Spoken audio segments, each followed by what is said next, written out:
வணக்கம் நண்பர்களே, இது தமிழ் நண்பன் ஷார்ட்கட் சேனல். இப்போ நான் பார்க்க போகிறது மெட்ராஸ் ஹைகோர்ட் சம்மந்தமான ஒரு சின்ன தகவல் தான்.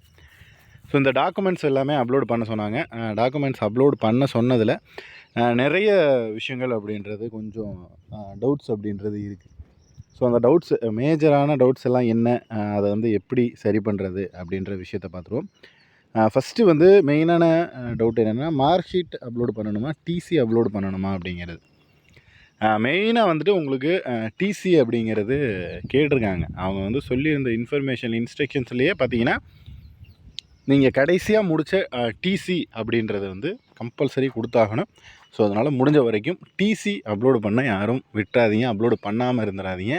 அதுவும் வந்து கடைசியாக படித்த டிசி. ஏன் கடைசியாக படித்த டிசி இஸ் கம்பல்சரி, அதாவது அதில் மென்ஷன் பண்ணியே கொடுத்துருந்தாங்க கம்பல்சரி அப்படின்னு சொல்லிட்டு.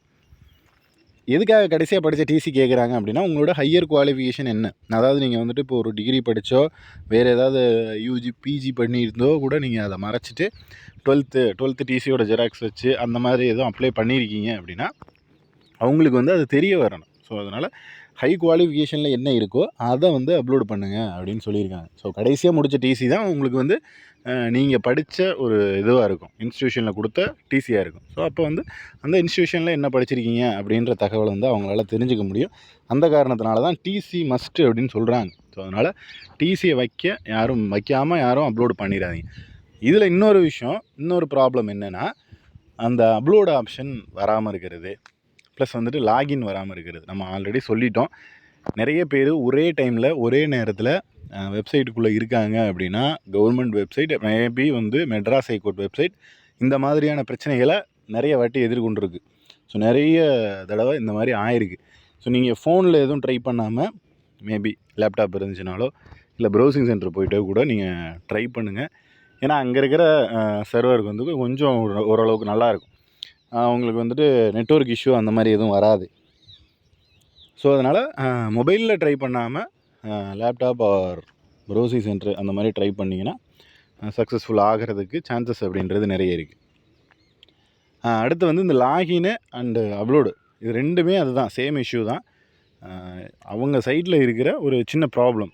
அது வந்து எப்போ வேணால் சரியாகலாம். அதாவது நீங்கள் ஒரு வாட்டிக்கு 10 வாட்டி ட்ரை பண்ணி அப்லோடு பண்ணி தான் ஆகணும். நமக்கு இந்த 3 நாள் தான் டைம். ஸோ 3 நாள் உங்களுக்கு எப்படி, அதாவது அப்ளிகேஷன் போடுறதுக்கு 1 மாதம் டைம் கொடுத்தாங்க.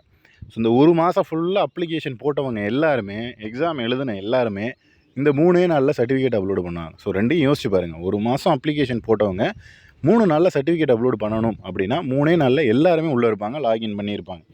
ஸோ அதனால தான் முடிஞ்ச வரைக்கும் நீங்கள் அதை வந்து பர்சனலாக ட்ரை பண்ணி அப்லோடு பண்ணி தான் ஆகணும். பண்ணலை அப்படின்னா கண்டிப்பாக ரிஜெக்ட் ஆகிறதுக்கான சான்சஸ் தான் இருக்குது.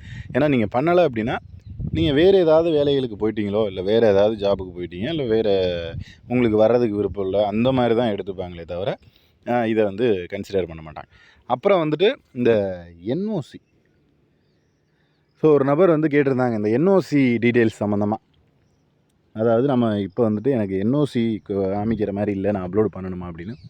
அது வந்து உங்களுக்கு தேவைப்படாது. அதாவது நீங்கள் இதுக்கு முன்னாடி அப்ளிகேஷன் போடும்போது மேபி வந்துட்டு இந்த டீட்டெயில்ஸ் நானும் கேட்கல. அதாவது அப்ளிகேஷன் போடும்போது நீங்கள் வந்துட்டு ஜாபில் இருக்கீங்க அப்படின்னா அதை வந்துட்டு என்ஓசி கொடுத்துருப்பீங்க. அப்போவே அப்ளிகேஷன் போட்டப்போவே வந்து என்ஓசி கொடுத்துருப்பீங்க. அது வந்து எந்த ப்ராப்ளமும் இருக்காது. ஸோ அப்ளிகேஷன்லேயே என்ஓசி இருக்குது, அதனால் எந்த இஷ்யூ இல்லை. பட் அப்ளிகேஷன் போட்டதுக்கப்புறம் நான் வந்து ஒரு ஜாபில் போயிட்டேன், நான் வந்து ஒரு ஜாப் எனக்கு கிடச்சிருச்சு அப்படின்னா அதுவும் வந்து எந்த பிரச்சனையும் இல்லை. ஏன்னா நீங்கள் அப்ளிகேஷன் போட்டுட்டீங்க. அப்ளிகேஷன் போட்டதுக்கப்புறம் தான் இந்த வேலை கிடச்சிருக்கு. அதனால் நீங்கள் தாராளமாக இதை வந்து என்ஓசியை டைரெக்டாக எடுத்துகிட்டு போயிட்டு காமிச்சிக்கலாம். நீங்கள் வந்து இது சர்டிஃபிகேட்டில் அப்லோட் பண்ணியே தான் ஆகணும் அப்படின்ற கண்டிஷன் கிடையாது. இப்போ என்ஓசிக்கு ஒரு காலம் இல்லைனாலும் எந்த பிரச்சனையும் இல்லை. நீங்கள் அப்ளிகேஷன் போட்டப்போ வேலையில் இருந்தீங்கன்னா என்ஓசி அப்போ கொடுத்துருப்பீங்க. இல்லை அப்ளிகேஷன் போட்டப்போ நான் வேலையில் ஜாயின் பண்ணலை, இப்போ தான் இடையில இந்த இடைப்பட்ட காலத்தில் இந்த ஒரு 6 மாதம் கேப் இருந்துச்சுல, இந்த கேப்பில் எனக்கு வேலை கிடச்சிருச்சு, நான் வந்து கவர்மெண்ட் ஜாப் போயிட்டேன், நான் வந்து என்ஓசி காமிக்கணுமா அப்படின்னா கண்டிப்பாக காமிக்கணும். அது டைரெக்டாக சர்டிஃபிகேட் வெரிஃபிகேஷன் போகிறப்போ நீங்கள் வந்துட்டு காமிச்சிக்கலாம். இப்போவே வந்துட்டு எனக்கு என்ஓசி நான் அப்லோட் பண்ணியே ஆகணும் அப்படின்ற அவசியம் இல்லை. ஏன்னா அவங்க என்ஓசி காலம் வந்து கொடுக்கல. அதனால் வந்துட்டு உங்களுக்கு பெருசாக இஷ்யூ இல்லை. ஸோ அதை விட்டுட்டு அடுத்தடுத்து பாருங்கள். இந்த மாதிரி நிறைய சந்தேகங்கள் அப்படின்றது வந்துக்கிட்டு இருக்குது. ஸோ மேஜராக இருக்கிறது லாகின் ஆகலை, இதுதான் ப்ராப்ளம். வேறு எதுவும் பெரிய இஷ்யூவாக இல்லை. உங்களுக்கு இதை தாண்டி வேறு ஏதாவது விஷயங்கள் இதில் வந்து அப்லோடு பண்ணுறதுல உங்களுக்கு வேறு ஏதாவது இஷ்யூஸ் இருக்குது அப்படின்னாலும் கீழே கமெண்ட் செக்ஷனில் கமெண்ட் பண்ணுங்கள். நெக்ஸ்ட் அடுத்த வீடியோவில் பார்க்கலாம். தேங்க்யூ.